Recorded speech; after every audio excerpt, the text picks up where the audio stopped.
launch this Kickstarter, but then this whole thing happened. And a lot of that was just getting over your own stuff and saying to yourself, like, no, we're going to shoot for the moon. I think this is a first for the podcast. Never have I had a guest on who I could walk to his house easily from here, yet we're doing it over Zoom. I'm Jason Heath. This is Contrabass Conversations, and I'm talking today with fellow San Franciscan Dan Turkos, who, despite the pandemic, successfully raised over $12,000 for his wife's debut album. $12,000 during a pandemic. Well, that's interesting, and we talk about that for sure. But we talk about so many other things, and I feel like we've known each other for years, even though this was our first time actually talking. That we talk about life in San Francisco, moving to San Francisco, what attracted them to San Francisco, their multi-genre duo Beneath a Tree, a Baroque folk duo, and having the neck snapped off of his bass flying to California a few years ago. Many, many other topics. Dan's a great guy. I've got links to everything in the show notes, so definitely check out Dan and this Kickstarter. How cool is that? So without further ado, here's my conversation with Dan.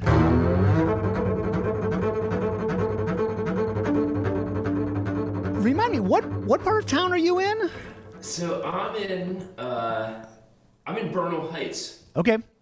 So about a block and a half down Bernal Hill, which during this entire situation has been like an absolute sanctuary for me, you know? Total godsend. So going down the south side of the hill or on Yeah, so I'm coming up. I live off Cortlandt. Yeah, sure. Which is like that's like the main drag. That's the main. Yeah. Isn't there a really outstanding brewery? Not too like you're headed toward the interstate. You're like going down, right? Yeah, Bear Bottle. Bear Bottle. There we go. That's the place where I always try to go, but it's like always way too busy. Well, it's funny because like every time I've gone, I would say 9 times out of 10 you can never get in. Yeah. So it's like every time I've gone, it's been great. But, you go on like a Saturday and it's like, okay, well, it's closed for a private party. Yep. Or, so it's like the elusive brewery that like, if you can actually get in, it's a good time. So.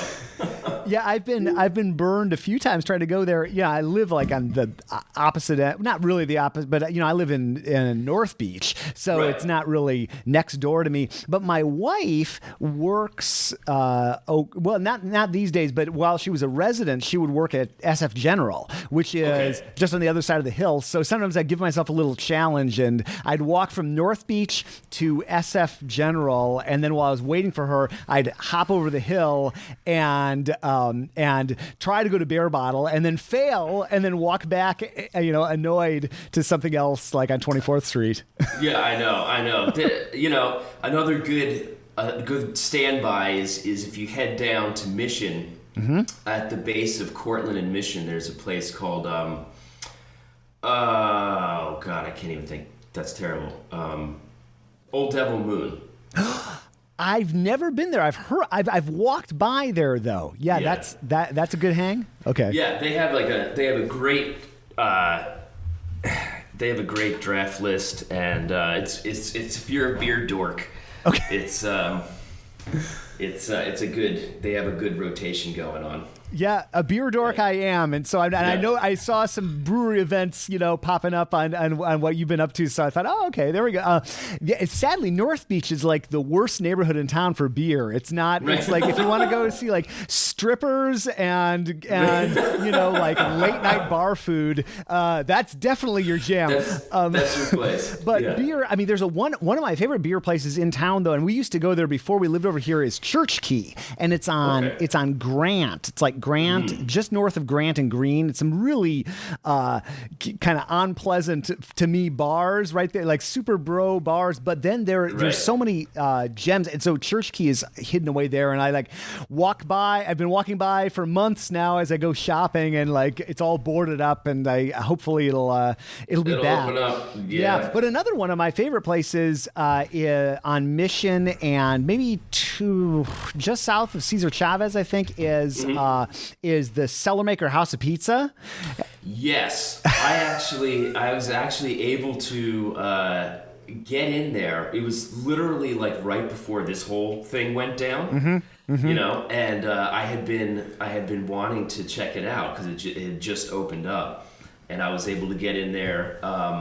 You know, while the bartenders were still wearing masks and, you know, like trying to do the responsible thing. And, you know, we were all just kind of sitting there like, what is going on?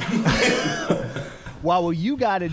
I was the day before we started sheltering in place. I was going to head to the regular Cellar Maker, the one on Howard, which is about a 45-minute walk away from me, and it's well worth it. It's flat, you know, fun. And I just, for whatever reason, I got to Salesforce Park, and I was just walking around. I thought, like, you know what? I don't need to go to the brewery. I'll head home. And I was like, dang it, I should have gone. You know, it's like, it's the last chance. It's the last chance for who knows how long. My wife and I have actually had, I don't know if anybody else has figured this out, but you can have a pretty fun, although fairly boozy day if you go to the original Cellar Maker and you can have a beer there. And then and that place opens at noon on Saturday, or I think 1 on Sunday. So if you do it on Sunday, the House of Pizza, I think, opens at 3. So you can, and it takes about an hour to walk there from the original. So we've walked from North Beach to the original Cellar Maker, had a beer, and then walked. And just as it's opening up, we get in, have another beer and some pizza, and then we take a lift home. Nice. But it's been a while since we did that. But I that's another one of my favorite places in town. Yeah. No, I mean this city is so. It's so beautiful. I mean, I love. I just feel like every time I go out, I find like another little gem, another corner, another street. And most of the time, you know, I'm just like driving past it and I'm like, oh, I got to remember to come back here. It's, I don't know, as far as cities go, I mean, I've never seen anything really quite like it. And I feel so blessed and happy to be here. You know, it's just a very interesting city, you know? Yeah. Oh, well, I feel exactly the same. And it's been frustrating. I mean, I can't complain. I'm so much luckier than a lot of other people, but to like all those things you're describing are like what I love about San Francisco. And now to see them all boarded up and all those I mean, I'm like Mr. and this is, you know, now I'm Mr. sit at home and work on videos and podcasts. But before I would be out and I would like go to the Cafe Francisco, my local coffee shop, and start the day there and then wander down, or I'd even go to some of these co-working spaces, which who knows if those will ever exist again after this is, but man, it's so sad to, you know, rotate between Trader Joe's and my local bodegas and that kind of thing for like months and just wonder about all those places. Right. Yeah. I mean, I don't know how you feel about where you're living, but I mean, for me personally in Bernal Heights, it really has a sense of community, very much like a sense of neighborhood. You know, like the block that I live on, I know the majority of my neighbors, you know, and like by name, we talk all the time. And for me, like I've never really had that in my life before. And there's a sort of like a sense of everybody kind of looking out over their shoulders, just making sure everybody's doing all right. From like the youngest people on the block to the oldest, we're just kind of watching out for each other, and it's really nice. It's a good feeling. Man, I love that. Well, I can totally that's one of those things I love about this town, right? And I get that feeling at the places I hang out at North Beach. Not so much in my exact home because we live in this fairly large condo building, and I know people here, but I don't have that sense of community you're describing. But there is still, it's much friendlier than back when I was living in Chicago in this 750 unit condo. I was up on some floor number that doesn't even exist in San Francisco. I was on the 37th floor or something like that. So no, I love, but I have my local hangs and and I know everybody by name and they know me, and so I definitely miss that. It's interesting, but man, I love that part of town that you're in. I used to every once in a while I used to live closer to Twin Peaks by the Sutro Tower, that giant radio tower, and I found this insane, I think it was Google Maps walking direction recommendation. I was going to, is it the Lucky Horseshoe? It was something in Bernal. I was seeing some jazz, and I thought, okay, I'm just going to walk because I was already at a high elevation. I know that's at a high elevation, and it took me on this insane walk, up and down these steepest streets I've ever walked on, and that was pretty new to moving to San Francisco, so I wasn't used to the hills yet. No, I mean, I've definitely got in a lot better shape living here. Yeah, well, especially where you're at, because that's a serious part of town. We're just a block or two off of the Embarcadero, so I'm not on landfill, but I'm close to landfill. So I think if the big one, when the big one comes, I think we won't be liquefied. Other things will happen, I'm sure. But up on Mount Sutro, man, that was a commitment to go out and do anything. I had to be committed to walking up the cold, dark mountain, and at least your mountain has a little more like that Mount Sutro. It's really, you are isolated up there. Right. Yeah. No, I mean, it's been great being close to that hill. You see a lot of families up there. You see a lot of, I go up there pretty much every day with my dog. Nice. And she loves it. She runs around like a nutcase, and it's so cool. It's this little piece of nature tucked within the city.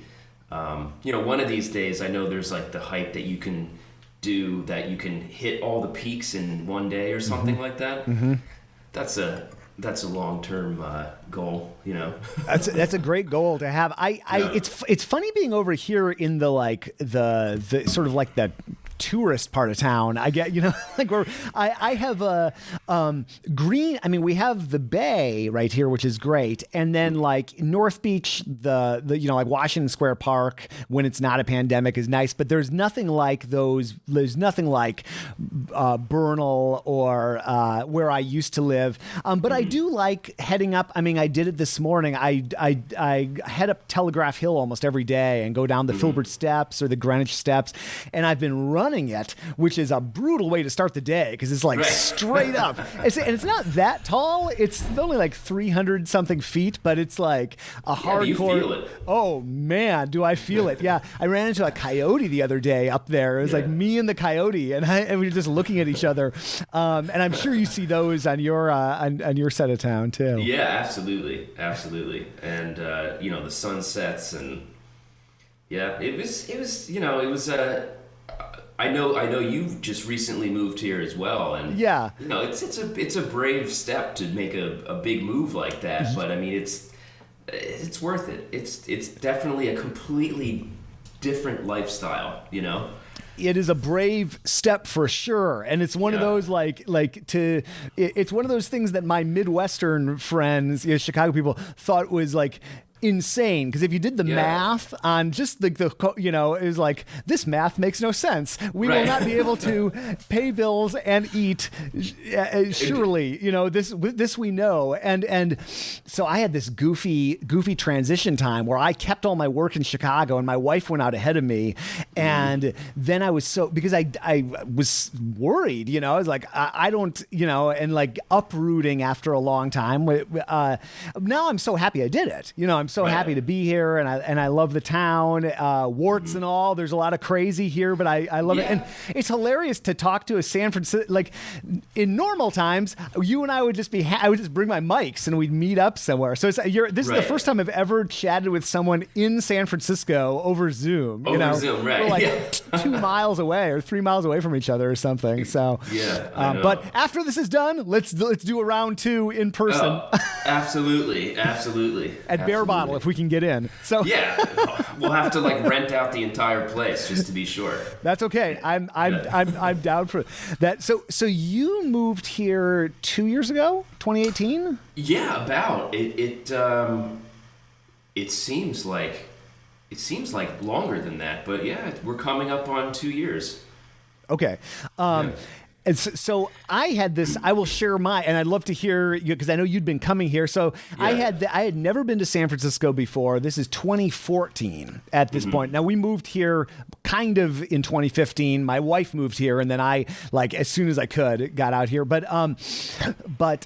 we were visiting in 2014 February, which I now have learned it was a particularly nice February for San Francisco. It can be rainy here, but it was and came from Chicago. It was like 15 degrees or something, just like a nasty typical Chicago February. Get here, it was like 65, 70 degrees and sunny. I was getting a sunburn in February. We're walking around these hills. They're like, what is this ridiculous place? And I remember checking my phone and Ghirardelli Square, sitting outside and looking, and it said, and I was like, what's the weather like? Because we were flying back that day, and it said thunder snow. And I thought, thunder snow? What? And I'm like looking up, and it's beautiful and green. And I get back to O'Hare, and there's like 6 inches of snow, and we're slipping on the interstate, and we were both like, screw this, or whatever words we used. There's no way that we cannot. It would be insane to not move here. And I know you'd been visiting here, so like, what was your you and your wife's decision? Well, it was. So I had come out here for the first time in 2014. I came out here for a summer festival, the American Bach Soloists Academy, and I came out here to play, and then that also marked for me like my 30th birthday. So then after the festival, I rented. I had to do like one of my bucket list things, right? I was like, okay, I'm renting a convertible and I'm driving down Route 1, right? So it was, the end of August, and I drove down to LA. My friend John lives down there, and did the whole thing, like Big Sur, and it was just like bucket list trip. It was incredible. And then I found myself literally about a month and a half later, I went on a tour with the Philadelphia Chamber Orchestra with Branford Marsalis, which was an amazing month-long tour. And we flew from Philadelphia to Seattle, and then basically took a bus all the way down the West Coast. So I got to see more of the West Coast. And all these little weird things were happening where I kept on finding myself here. I ended up coming back the following summer, and it was that second summer where I came back and to Philadelphia, and I was dating my wife at that point. And I made a decision, and I sat down. I was like, I know this sounds crazy, but I want to see if I can make this happen. I want to see if I can move out here. And it was kind of funny. I told her in like full disclosure, because at that point we were only dating, And I was like, I just want to let you know, we've only been on like 3 or 4 dates, but I've decided that I'm gonna try to make this happen. And I just want to be upfront with you. And she was just like, okay, And then as the months went on, she was just like, I'm totally fine moving out there with you. You know, she's a little bit more adventurous than I am.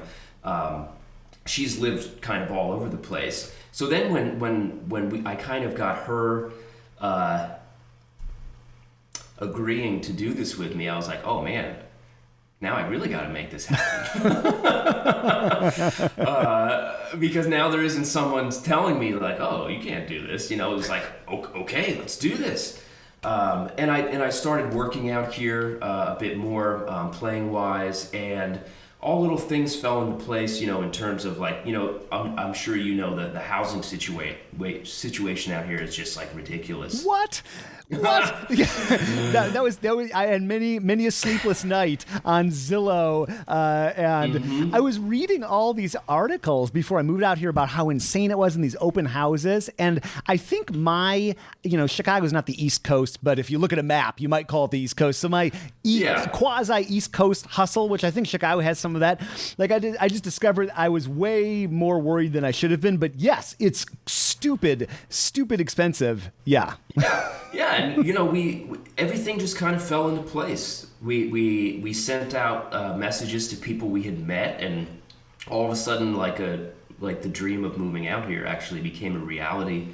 A friend helped us find a house, and you know, all these little things worked out. So, you know, I feel like we just kind of put our eyes on this goal, and it took about 3 years to actually make it happen. So it's been very interesting because I feel like a San Franciscan now through and through, and it happened kind of quick. And I think why for me was back in Chicago. I lived in Chicago, but that was about it. I was always working out of town, and I was going here and there. And this is the only place in my adult life where I have really, like, when I'm not on the road, which now I'm never on the road for the time being, but usually, you know, it's the only place where I've really lived and worked and done all my like shopping and everything, and just I really got, and it's been interesting coming from a place like Chicago, and then I'm originally from South Dakota, so coming from the North, coming from the Midwest, and just the vibe and the culture and the arts and everything. Like, what was that adjustment? I mean, you knew what you were getting into because you'd been out here in a way, but what's it been like really being here, living here? Yeah, I mean, the musical community, I feel like here, is very welcoming. Mm-hmm. And I don't want to say that I didn't feel that in Philadelphia, because I absolutely did. I absolutely did have tons of really wonderful friends in Philadelphia. I just felt like I had to move forward, and I was just getting this pull and push in my own life, and then finding the musicians here to just be so welcoming.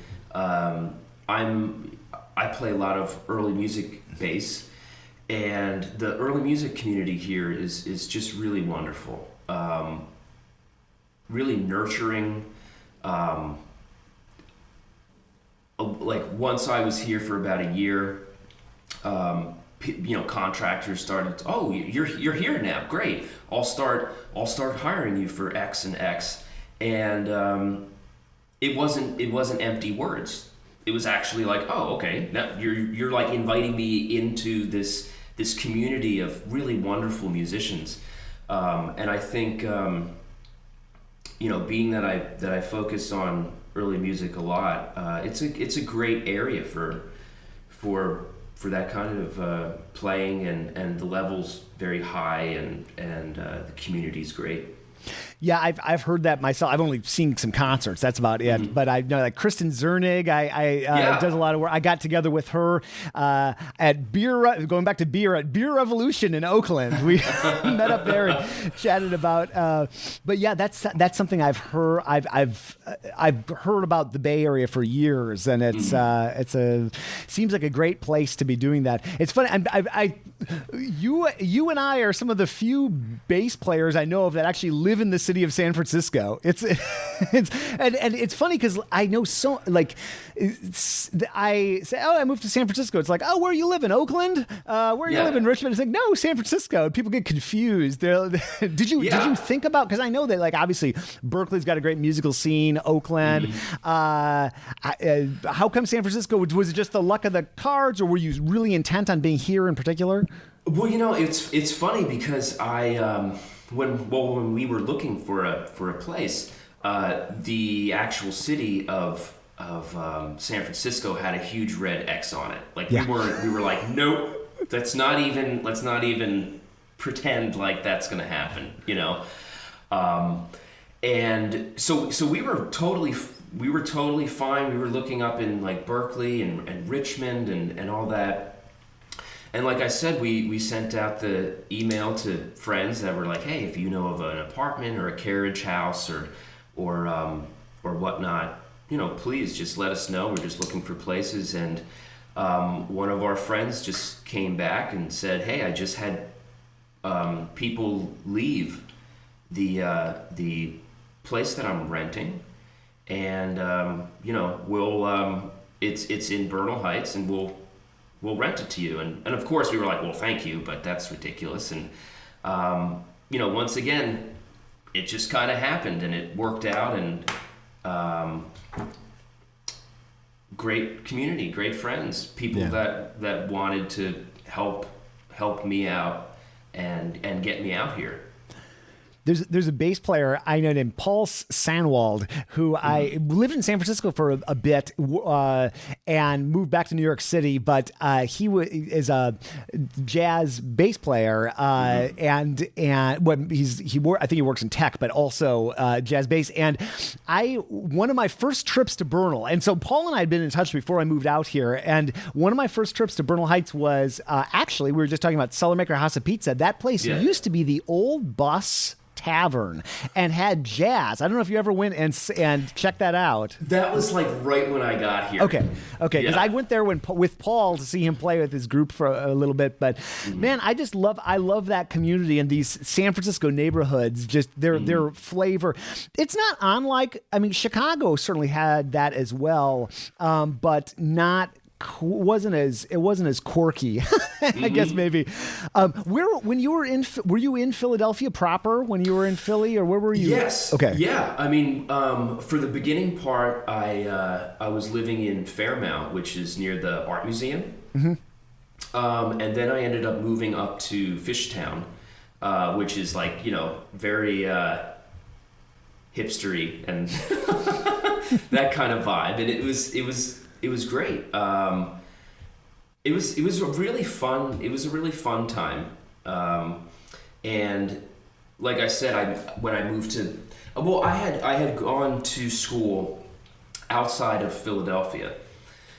So I would, when I was doing my undergrad, I would go into Philadelphia all the time, and play jazz gigs, play a whole bunch of different stuff. So then when I was finished with school, I thought to myself, well, if I'm on the East Coast, I need to like move to New York, or I need to move to Philadelphia. And Philadelphia kind of won out because it's affordable, and the music scene is great, and once again, I mean, it was a welcoming community. I met some of the contractors, and I was able to get in on lists for like the ballet and the chamber orchestra and the pops and all that stuff. And it was great. I mean, Philadelphia, I would recommend it to other people. I mean, it's a good vibe. Well, it's one of those places that's on my list of going and doing like a week of podcasts, and I'm long overdue for a trip like that. Not going to do that in the next few months, but hopefully soon. I feel like such a doofus. I've never been to Philadelphia. It's one I'm like shamefully badly traveled on the East Coast. I've never been to Boston, never been to Philly. I've been to Pittsburgh multiple times, but I know that's a totally different world. And you went to Penn State, right, for your master's? Who was Rob Nairn there at that point? Yeah. Okay. And that's actually how I got into the early music. Makes sense. Bass. Yeah. I had done a master class with him, and he called me up and said, "Hey, I have a teaching assistantship open next year, and would you like to come up and do it? Be my teaching assistant?" And I was like, "Well, I can't pass this up, So I went up to Penn State, and he, as his teaching assistant, he said, "Okay, listen, I need a Baroque bass player for my Baroque ensemble." And I was like, "Well, I don't know what this is." so he basically gave me the combination to a locker, and I opened it up, and there was a bass with gut strings on it and a funny looking bow, and I was just like, I don't know what to do with this. And he said, we're gonna have to really get you going on this, because I actually started a new job, and it was my first year at Penn State was his first year at the Juilliard program. Wow. So he was like, "Okay, I'm gonna have to be splitting my time between the two." So he kind of just put me on this crash course of Baroque bass playing. Which was something I honestly didn't even know existed at that point. And also had opportunities to, work with people that he brought in from Boston and New York, and it was kind of like, what is that called? Baptism by fire or something? Right. Just yep. just here, figure it out, do it. But that was the kind of teacher he was. He kind of just put the tool in your hand and said, "Okay, what you're going to end up doing, I can tell you what works for me, but everyone's body is different. Everybody's mechanics of how they have things happen works differently. So just kind of figure it out, and I'll help you figure it out." And it turned out being this amazing door that I stepped through in terms of a completely different approach to playing bass and music, and I don't know, I fell in love with it. So I see behind you two basses, so I'm assuming that one is set up like you're describing, and is the other more of a steel strap? Okay. Yeah, I mean, I got my modern bass here. Yep. And then I got my, my Warhorse, Baroque bass over there. And, I mean, that thing's been through the ringer, that when I was flying here, the airlines broke the neck off of it. And that was on Southwest, wasn't it? Yeah. Which has a reputation, or many, for being particularly good for bass players, but not for you, sadly, that time. Yeah. And I still would fly with Southwest. I would do it again. I think these things are a fluke. Yeah. I don't really know how it happened, and they helped me fix it, and I wish it didn't happen. But they were good on their word, and they helped me get it back together, and it's all together, and I think Southwest does do a good job in terms of helping musicians with their instruments, regardless of what they are, Yeah, I had a bad one a long time ago at this point. Boy, 98 or something, whatever, horribly long, over 20 years ago. But it was with this airline ATA, which does not exist anymore. It's not heard of that one in a while. But I was at Midway in Chicago, waiting for my bass trunk to come out, my Gauge trunk, the big white case, and by the oversized baggage where it always would come out, someone would wheel it out. And then all of a sudden I look over at the regular luggage carousel, which was an incline ramp that then like dropped down at the carousel, and I see like a giant ship, my bass neck coming out neck first, bridge side down. So this thing comes up, bang, hits the carousel, and like people scatter. I open up, the neck block is completely shattered. I'm assuming you didn't see yours get destroyed or damaged. Yeah, okay. Thankfully. I just remember like being at the oversized baggage pickup, and it was like 10 o'clock here, so like 1 a.m. East Coast time. I'm like tired. I was just like, I just want to figure out this paperwork and get out of here. And I remember this guy, he was at the counter, and he was just like, thank you for not yelling at me.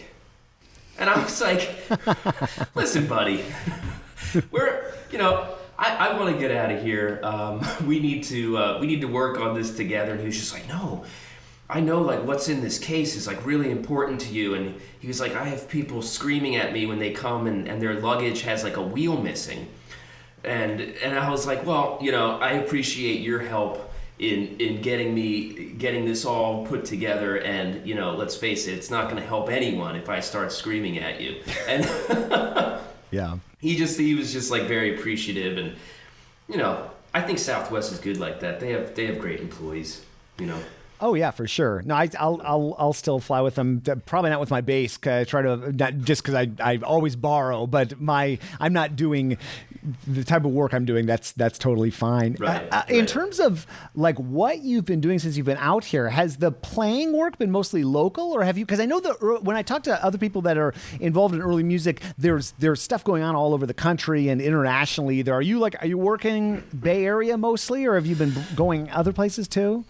Yeah, I mean, for the last year, it's been mainly local. Cool. Which has been nice. I kind of set it up that way in a little bit. I was getting kind of burnt out doing all the traveling because when you're traveling with a bass, it's like it's like once you're there, everything's fine. But I feel like the preparation, you literally lose like 5 years of your life. Yeah. It's so stressful. So I remember when I first moved out here, I had some opportunities to like go to Boston and stuff, and I was just like, you know what? I know this is risky to like not take this work and do this thing, but I think I just got here. I want to focus on being here. Mm-hmm. It took me a while to get here. I don't want to now be spending time there. I know that feeling. I've thought that, especially this time, and nobody's doing much travel at all right now. This I've been thinking before the decision was made for me about the amount of time I've been spending on the road, because I keep coming back to this place I love, and then I'm thinking like, why am I working so hard to like escape California when I've like dreamed of living in a place like here for so long? And I had an chat. I had an interesting conversation with Rob Nairn, actually, about a similar topic in November this year. I was over in Australia to go to Australia, because why not? But also his Melbourne Bass Day, his symposium. And Rob was talking about when he moved over to Australia, he was teaching at Juilliard, and Juilliard, I think the conversation, forgive me, Rob, if I'm messing this up, but it was like, okay, so, we'll obviously we'll keep bringing you to New York, maybe people, maybe twice a month or something like that. And Rob, he said, maybe he thought about it for a little while, or maybe just said, right, he's like, no, I'm moving to Australia. I'm not trying, and I, to be in Australia and to work in Australia, because the amount of this is like traveling from here to New York only like by a factor of 10, because like just what it does to your body probably wouldn't have been traveling with a bass, but still to get on a flight. I mean, that flight is 17 hours just to San Francisco. Then you got to get to New York, and then you have like it like kills you for a week, kind of like and so you're committing to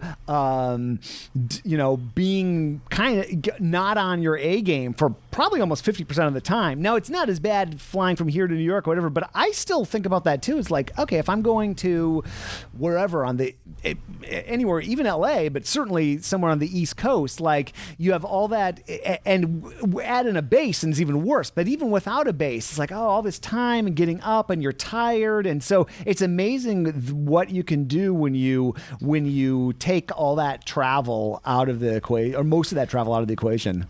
Yeah, no, I mean it. I think burnout is very real, and it's something that people don't like to admit, because like we're always in this like, whoa, hustle. You mentioned before the East Coast hustle. You know, it's a very real thing. It's like people actually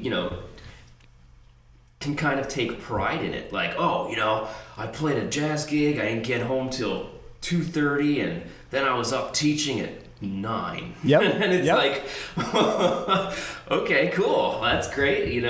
It's funny that you mentioned Rob, because I mean, Rob is extremely busy, and through when I saw that he was moving back to Australia, I don't know. I haven't talked to him in a little bit, but I was very happy for him, because I know, because he was so busy, I knew that must have been a very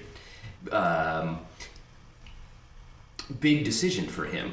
Yeah. And I'm happy for him that he chose that, because it's like any big decision like that, it takes a lot of guts to be like, okay, I have this great career, but I need to make a different decision for myself and my family. Yeah, and it's like that's his version of moving to California. It's so similar in climate. That was one thing that struck me. You fly 17 hours and you get off and then I'm in Melbourne when I finally got out of airports, and I'm looking around. I was like, oh, I feel like I never left. And then he lives in Adelaide, which is like the wine country of that area. So yeah, I'm sure. But yeah, those are tough decisions for sure. And yeah, the East Coast thing. I mean, I also love that about the East Coast, that kind of hustle, and Chicago, though it's in the Midwest for sure, it definitely has that to an extent. And it was so funny moving out here. We're like, nobody calls you back right away. Everybody's really into self-care, and they're going on the hike. But I'll tell you, over these 5 years, just watching that part of me change, it was a little distressing. I remember when I started complaining about the rain, which is something that I would have slapped this Jason silly if I then Chicago, like, oh, gentle rain, come on. And like, but there's being somewhere where, even though people in Southern California think, oh, it's cold and cloudy up there and all the time, and yeah, that happens sometimes, but there's a lot of sunshine here, and to have live in a place where it's always green, and you're tapped into nature in a real different way than like half the year Chicago is brown or gray or some combination of that. And so to be somewhere, I think it really has had an impact on my mood and outlook. Absolutely. I mean, I fall into the same day. It's like, or the same thing. You wake up on a day where it's like a little gray here, and it's funny because like you try not to just let that little gray moment like affect your whole day. But when you're used to it just being, I mean, the last couple days here, have just been like glorious weather. Yeah, I know. I'm complaining about the heat. I'm like, 78, what? Get out of here. We have all the fans going. But it's funny how delicate I became and how quickly that has happened. And now when I go back to somewhere that's cold, I think like, what is this nonsense? I remember the first time I went back to Chicago after, it was different when I was coming back just in basically visiting here, and going back all the time. But when I moved out here and it was like January, February, and I went back to somewhere cold, and I remember it was like 34 or something. And I thought like, oh, this is the kind of cold because like here is like, if it gets into the upper 40s, it's like a disaster. That's very rare. Everybody's like wearing like parkas and hats and gloves. Before the pandemic hit, one of my last purchases in an actual store, and I can't wait to actually go to a store again, was I finally got a Patagonia puffer coat. And I thought like, Jason, what are we doing? Because I remember moving here and thinking, you wimps, what's going on with these puffer coats? Why is it? And then after a few years, I realized, that's like the perfect San Francisco coat. That is so ridiculous because I have to admit I did the same thing. Patagonia had like a sale and it was like 50% off, and I bought this puffer coat, and I was like, this is the perfect San Francisco coat because it's warm when you need it to be warm, and it's light when it has to be light. It's like it's designed for this city. Oh my God. Well, and this is one of those towns where somebody can be walking down the street in a puffer coat, and someone can be walking with shorts and flip-flops, and they're both right. Like you're out for a run and you're like in shorts and a t-shirt, and then this morning I was out working on my balcony, and I wasn't wearing a coat, but I could have, probably not today, I didn't need it, but frequently I do. And then now I'm in shorts and a t-shirt the rest of the day. So this is a horrible segue, so apologize, but I was speaking of nothing at all like what we were talking about, or I guess we've been talking about the pandemic. Like I go on this Kickstarter page and I see like, dang, over 12 grand for an album. And I will certainly probably lead with this, when I put this out, but like, okay, that is some serious ability to like that is impressive, my friend. And so like, I don't even know what to talk about with that. I was clicking through and watching the video, and actually it's great because like I saw when you emailed me, I watched and I was like, wow, I saw the dollar amount, and I kind of looked through the page, and then I went back and like really looked through it carefully more recently, and I was like, it's really simple what the video. There was no like fan. It was just so. How on earth did you do that? Well, I mean. First of all, we just had to set out like, okay, we're definitely doing this. Yeah. Right? Which, I mean, is very, given the circumstances, we knew that we wanted to launch this Kickstarter, but then this whole thing happened. And a lot of that was just getting over your own stuff. And saying to yourself, like, no, we're going to shoot for the moon. We're going to do this. We have everything booked. We have the players booked. We have the recording engineer booked. We have the church booked. So we just decided to like really put ourselves into it. My wife, really just stepping out of your comfort zone, and I feel like that is really what this whole pandemic is doing for a lot of people. And I've kind of made it a point every day for the last 2 months to like take one risk a day. And it's, I mean, as we speak, like this is I'm taking a risk. I'm like doing a podcast with you, and it's the same thing, because I feel like that sort of mentality helps you grow your music, helps you grow what you believe you're capable of, and what you can do, Yeah, I love that. That's part of why I like doing this podcast, is because it sort of forces me to I guess, take a risk. I don't feel like it's such a risk anymore because I've done so many. Right. But it is, in a sense, every time. But for me, it's a great, and I think any sort of stepping out there and doing something, if it improves you as a person and your craft and what you do, then you win no matter what the result is. That's something I think about, whether I'm writing something or doing a video or whatever, or a podcast or whatever, or preparing a talk back when there were events. I get so much out of the process of my personal risk taking that whether something connects or it doesn't connect, or I'm just trying to learn and grow. So that's cool that you've been doing that. So what are some of those? I'm guessing that within this Kickstarter there were probably many risks, like going live, and talk about that, or maybe some other risks you've been taking as well. Yeah. Well, I mean, the first thing was okay. We're performing musicians. What do we do now? Yeah. So it just seeking out opportunities to perform. I'm telling you, playing in front of a screen for the first time, I would much rather play in front of 3,000 people. It's actually much easier. One of the cool thing about the Kickstarter was that we were able to really pull, because it's a mix of genres of music. We were able to reach out to the different communities that we're part of.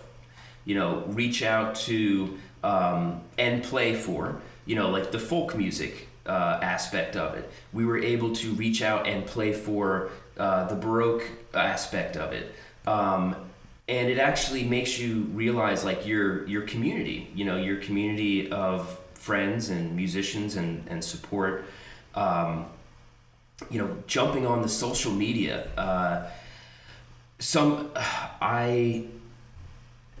I had, one of my past jobs was managing social media for an organization.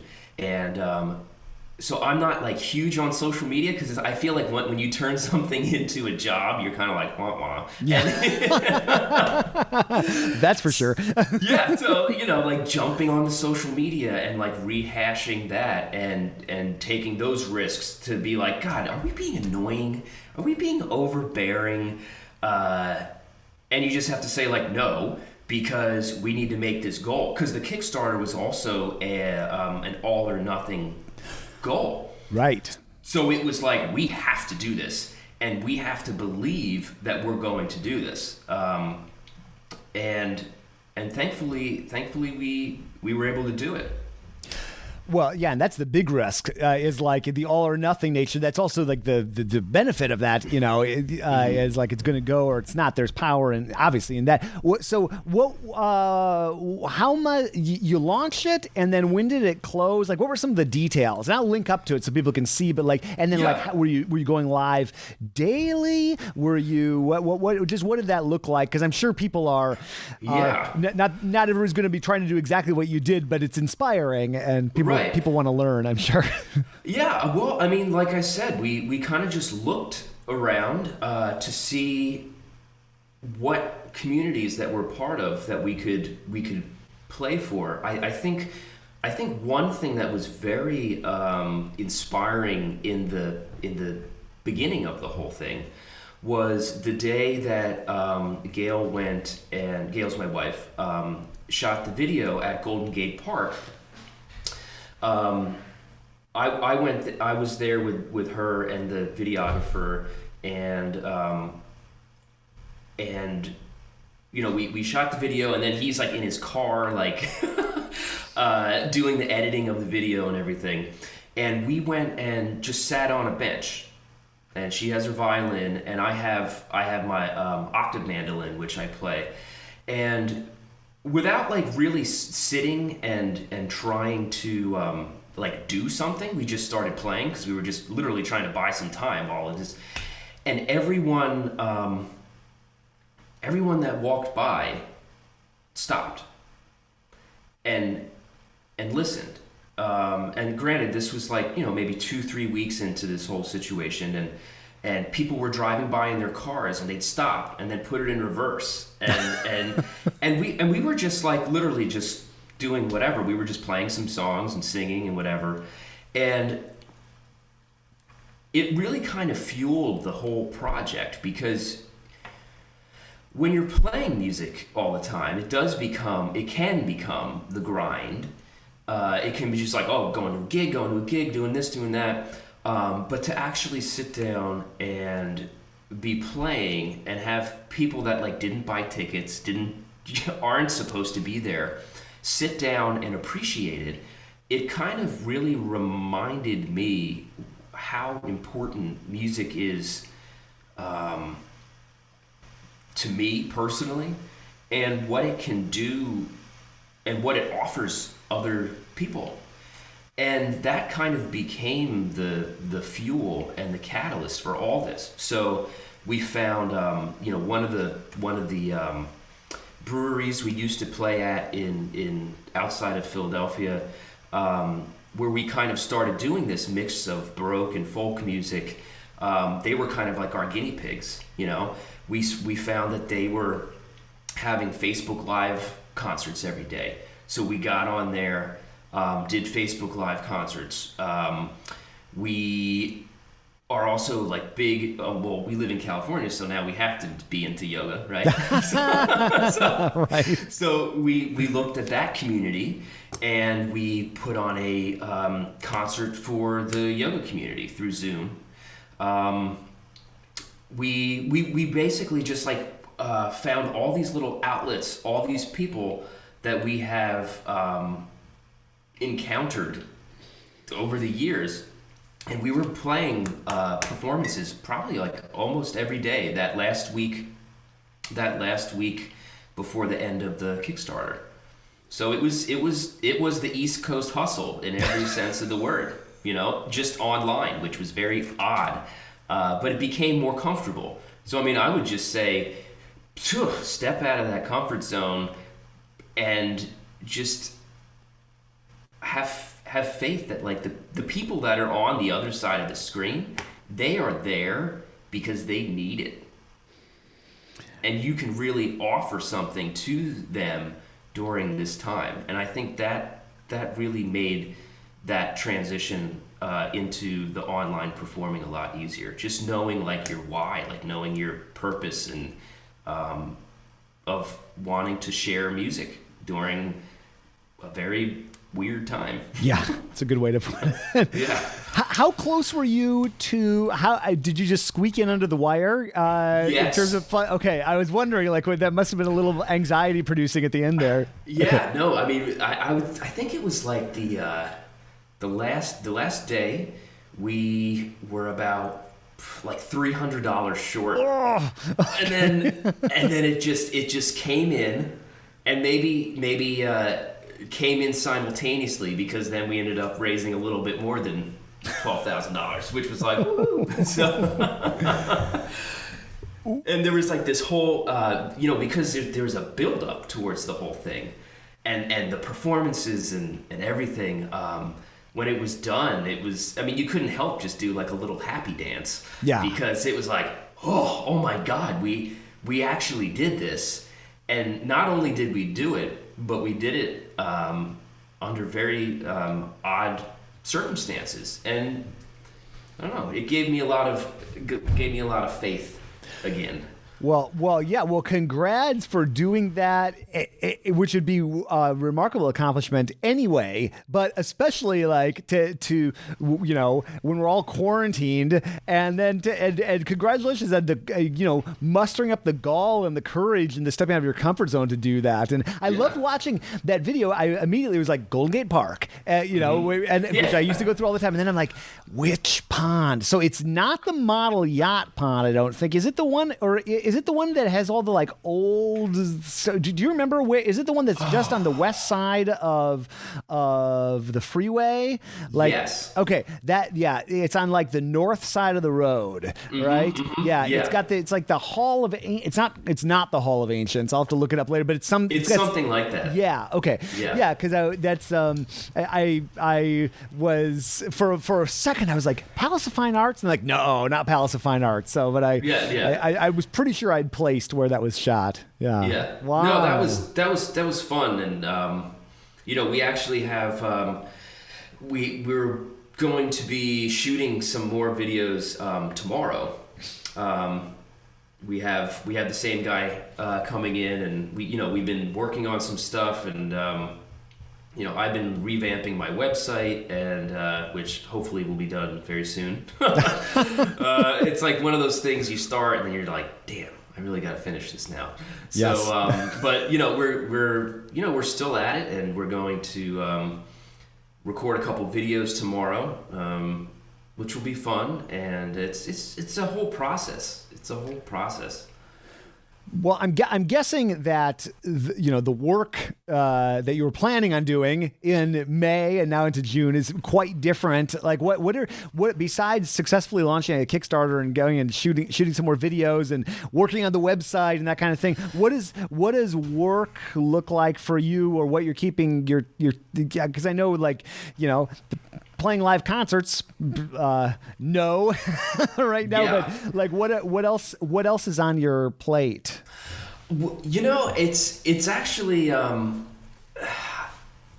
been working on a lot of things that you tell yourself that you don't have time to do. Mm-hmm. Things that little projects. That you want to be doing, and now I'm actually sitting down and doing them. I mean, right now, having this recording set for October, doing a lot of arranging, so a lot of work on like Sibelius, and it was funny. I was in school and I could use Sibelius like nobody's business. And then I switched over from a PC to a Mac, and I got Sibelius again, and I was just like, oh man, I have to like relearn how to do this. And I always told myself I like never had time to do it, so I'm just forcing myself to do it. And that's been a lot of fun, learning some pieces that I've had in my shelf for years and just haven't had time to learn it. So learning some new rep, doing some arranging, I've been working on writing a lot of music, and it's been fun. I mean, in terms of I have a lot of little like side hustles and things like that. It is kind of daunting to think about, what's being put aside for the moment, and I'm just trying to focus on, what instead where I'm gaining, and I think it'll be interesting to put the work in now, so that when things get back to normal, hopefully, it's like I have a whole new, I don't want to say product, but like a whole new thing to present, which I think is kind of fun. It's when you're playing in orchestras, when you're playing in other people's bands, when you're doing all that sort of thing, there's always that thing in the back of your head that says, okay, I'm doing it the way this conductor wants. Or like, I'm playing it the way this person wants, but like, how do I want to do it? And I feel like this has been a great opportunity to look at, my own artistry as a musician and do things kind of my way, which is fun.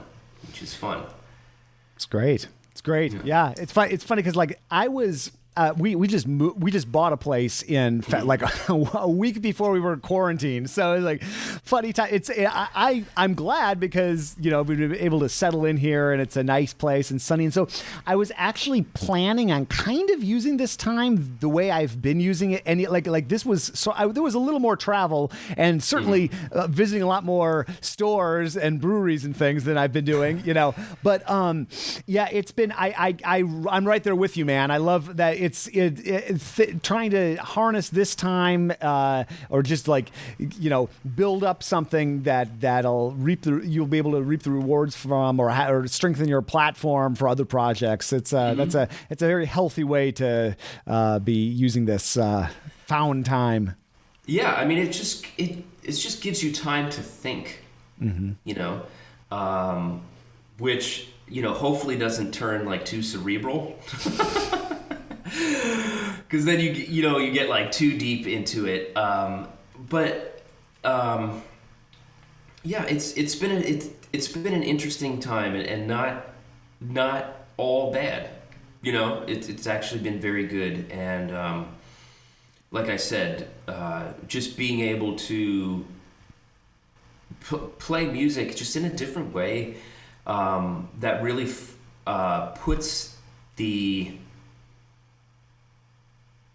audience back into it, really being thoughtful of programming. And I mean, we talk about people going to live concerts and being bored. It's like how do you do an hour-long streaming concert and make it engaging. It's been an interesting thing to think about and a lot of fun, actually. Well, it'll be fun to see how some of those lessons learned translate over when you get to go to live concerts. And oh man, am I looking forward to live concerts again? Yes. I miss. I mean, thankfully, I'm actually very blessed because my wife is a professional violinist. The fact that we actually have the ability to perform with one another. Mm-hmm. And make music. I have friends that don't don't have that right now, and I'm very thankful to have someone to just be like, hey, let's just play some tunes. Let's figure something out. Let's make an arrangement. Let's work on something together. I'm very happy about that. That's great. Well, it's inspiring, and you're recording in October, and then releasing at some point thereafter. So I see a natural round 2 for us if you're down in person. Hopefully, likely at that point, whenever that is. But let's have this be the first of many, man. It's great. Absolutely. It's great to connect with you, and this has been fun, and it'll be even more fun when we can do it over a pint. No, exactly. And, it's, thanks for having me, for chatting today, Oh yeah, you bet. It's actually very nice to be on a Zoom call that, is about talking about music and bass playing and stuff. It's a little refreshing. Well, it's fun. I mean, that's another one of those, going back to those things benefiting from projects you do regardless of the outcome. I'd want to do this anyway. This is fun, right. But life's busy. I mean, maybe a little less busy now, but with being at home, but still, it's fun. It's such a fun framework to carve out some time to talk about interesting stuff. So it's something that it's like one of those good habits, I think, for me personally, like working out or cooking or something like that. Just doing the podcast, it's just a great way to sit down, no devices except the device we're using right now, and just talk about interesting stuff. Yeah. So Well, where should I send people? This will be a few weeks before it comes out, but obviously the Kickstarter is done, so I can send people to your Instagram, to your the Beneath the Tree. I'm going to link up to everything, but anything you didn't send me that you want me to send people to? Besides social media, obviously. Yeah, I mean, hopefully my website will be up by then. Okay. Yeah, You know, send me a message when it's up. Sure. It'll be sometime in June probably when I get this out. Sure. So yeah, just I'll let you know when it's getting ready to go, and if just so you have an idea. Yeah. If you want me to use any playing, if there's anything you want in terms of like a little bumper music at the beginning or end, if it's up on YouTube, just let me know. Or if it's a track you want to send me, just let me know and I'll get that worked in. Too. Cool. Yeah, like I said, we're going to be doing a couple things tomorrow morning. Okay. We have our friend coming in to do That's some awesome. videos because it's like we gotta get some content going. So and it's kind of tough to get. Yeah, that's cool. That's great. Are you and you're going back to the park to do that, or are you doing it at your place? Actually we're just gonna do it in our living room. Cool. That's great. That's great. So once again, we're just stepping at it's like you have to have these things, and it's just we're going with our friend who's going to help us out and do the video, because during all this you learn like, oh my god, I have to learn how to a lot of the things that you sent out, like how to make Zoom sound better when you're teaching, like all these things. It's like you start doing and you're like, wow, now you really know why when you record there's a recording engineer. Yeah. You know like why these things are there, because now it's like you're doing it and you're like, okay, press play, hop over here, pick up the bass, and it's like this whole like dance of wearing many hats. Yes. Yeah. So yes, I will. Long story short, yes, I will send. Cool, man. That's great. Send things your way. Good. Well, let's definitely keep me posted on the website, and then like later in the album, and whenever things start to open up a little bit, it'd be great to hang out. It doesn't have to be for the podcast. It's great to meet another San Franciscan and a bassist, and but for the podcast too. I've had people on a bunch of times, in the past, so it's great to dig in. We didn't even really talk about your background at all or how you got into bass and all that, but we can save that for a live chat. This is great. I appreciate it.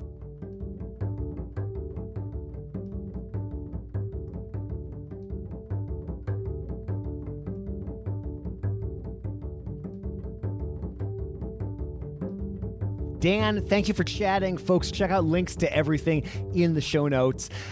And let's do a round 2 in person soon in Bernal Heights and North Beach, anywhere in the city. I can't wait to see humans again that aren't my wife, although I love my wife, or grocery store workers, who I'm also starting to love, interestingly. So anyway, Dan, you rock. Very inspiring. And let's all get through this, right? I don't know what else to say. Thank you for listening. I really appreciate it. I've been thinking so much about this bass summit, which by the time you're listening to this now has happened, and we're into July. What is coming? Well, there are a few pretty cool things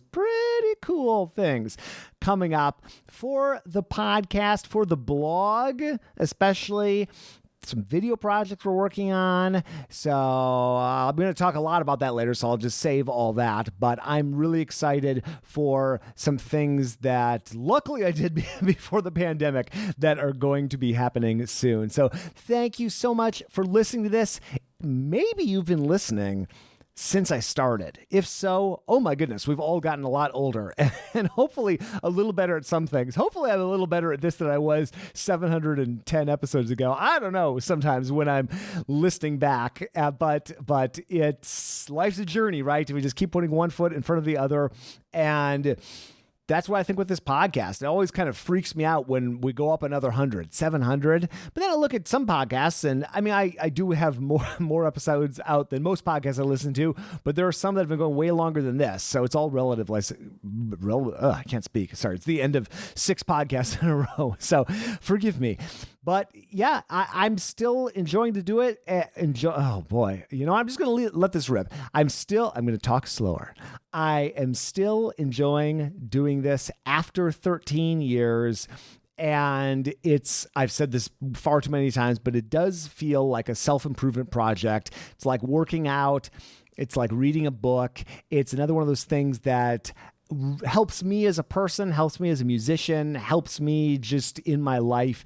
And it's an added benefit putting it out to the world. If you're listening here at the end of this fumbled up outro, you are a true fan. Thank you for making it this far. I appreciate it. I'll sign off there by thanking the team, Michael Cooper, Steve Hinchy, Mitch Mooring, Trevor Jones, and Krista Copper. Mitch makes award-winning basses. Get a bass from Mitch. He's still making basses. Pandemic, doesn't matter. Mitch keeps building basses. MitchMooring.com is the website. And I'm your host, Jason Heath. We will see you again soon for more life on the low end of the spectrum.